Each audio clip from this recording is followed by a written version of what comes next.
el pensamiento complejo, ¿no? Nos han dicho que debemos desarrollar en nuestros estudiantes el pensamiento complejo, ¿no? Que debemos buscar desarrollar en nuestros estudiantes el pensamiento complejo. Muy bien, entonces vamos a ver, ¿ya?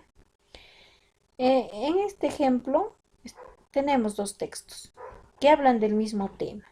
¿Ya? El delfín encantado se llama uno de los textos y el otro se llama el delfín del Amazonas. Hablan del mismo tema porque al leerlo vamos a entender de que nos están hablando del mismo animalito. ¿Ya? Entonces, cuando tenemos dos textos que hablan del mismo tema, eso se llama intertextualidad, por si acaso. Vamos a leer el primer texto, ¿ya? No veo muy bien, pero vamos a leer. Ya dice: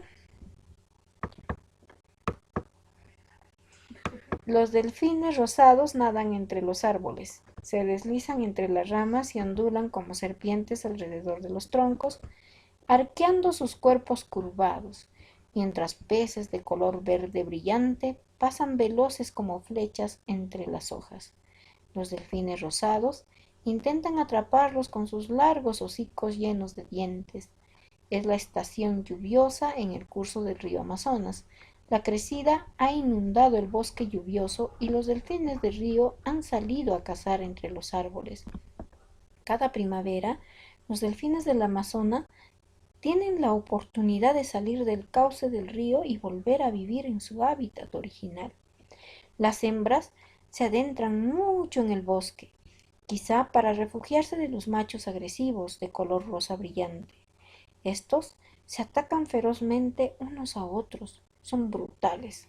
Pueden arrancarse trozos de hocico, de aletas y lastimarse el espiráculo, orificio o hueco ubicado en la parte superior de la cabeza del delfín por medio del cual respira. Los más grandes tienen muchas cicatrices y son precisamente los más atractivos para las hembras, al menos durante la época de apareamiento, cuando las aguas vuelven al cauce del río, machos y hembras se reencuentran. Pero el color no es el único atractivo de los machos para impresionar a las hembras. A veces recogen plantas o maderas en el hocico y describen un círculo con la cabeza fuera del agua mientras golpean el objeto contra la superficie. La gente de los lugares donde vive el delfín rosado creía que se trataba de un juego, pero se ha descubierto que solo los machos se exhiben con esas piruetas y solo en presencia de las hembras. Además, es 40 veces más probable que dos machos acaben peleándose cuando se comportan así. Según la tradición amazónica, el boto es un encantado, una criatura mágica. A veces adopta la forma humana y emerge del río para seducir a hombres y mujeres y conducirlas a una ciudad encantada bajo el agua. Dicen que lleva sombrero para ocultar el espiráculo y la frente abultada. Son historias difíciles de creer para la gente de ahora. No obstante, debido a que se encuentra en peligro de extinción, el boto tendrá que encantar y seducir a mucha más gente si quiere sobrevivir en el mundo de hoy. Bien, este es el primer texto, ¿no? Entretenido el texto, ¿no? Pero habla del delfín rosado que vive en el Amazonas. Ahora revisemos el otro texto. Muy bien, aquí estamos con el otro texto que dice Delfín del Amazonas, es su título, ¿no? El delfín del Amazonas, también llamado boto o delfín rosado, es el más grande de las 4 especies de delfines del río conocidas. Tiene la frente abultada, ojos pequeños y un hocico fino y alargado, que es idóneo para atrapar peces entre las marañas de ramas y para remover el fango del lecho del río en busca de crustáceos como camarones y cangrejos de río. A diferencia del delfín marino, las vértebras de su cuello no están unidas entre sí, lo que le permite mover el cuello en un ángulo de 90 grados y por tanto maniobrar entre los árboles. Las aletas del pecho son anchas, la aleta de la espalda es reducida para poder desplazarse en los espacios estrechos.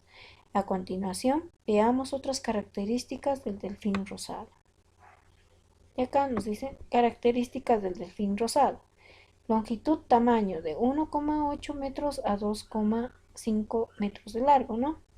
Peso, 110 kilogramos a 200 kilogramos. Color, gris oscuro, recién nacido y jóvenes. Gris claro, adolescente, y rosado, macho adulto. Dice, ¿no? Hábitat, río Amazonas y sus afluentes. Alimentación, camarones, cangrejos, peces y tortugas pequeñas. Reproducción, madurez sexual entre los 5 y 12 años en hembras y entre 9 y 13 años en los machos.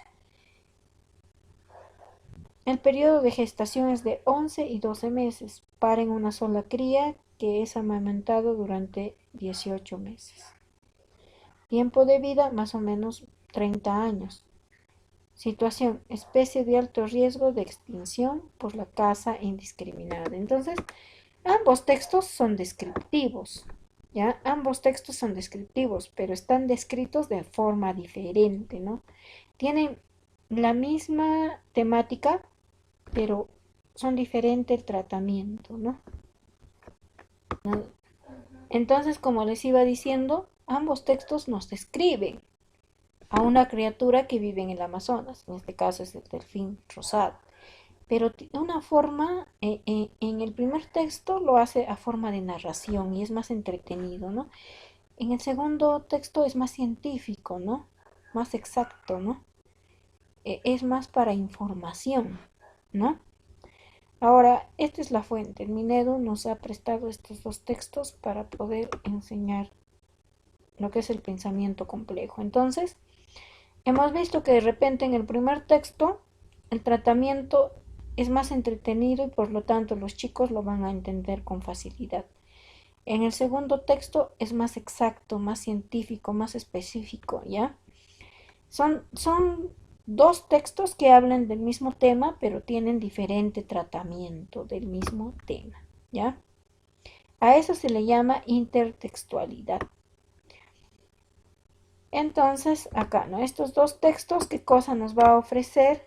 Nos va a ofrecer la oportunidad de enfrentar al estudiante a un reto complejo.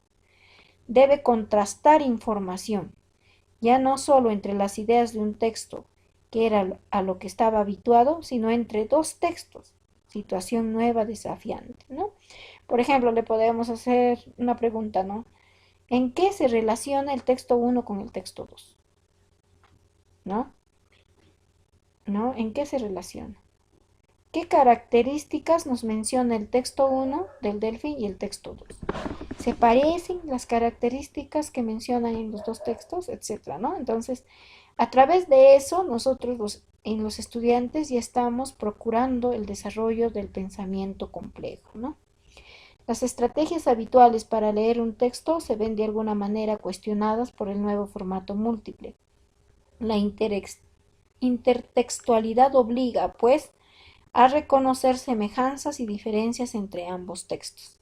Así se promueve el pensamiento complejo, de análisis, contraste, reflexión, interpretación, integración entre dos puntos de vista complementarios u opuestos. Con respecto al pensamiento complejo, el CENEP dice, ¿qué nos dice el Currículum Nacional de Educación Básica?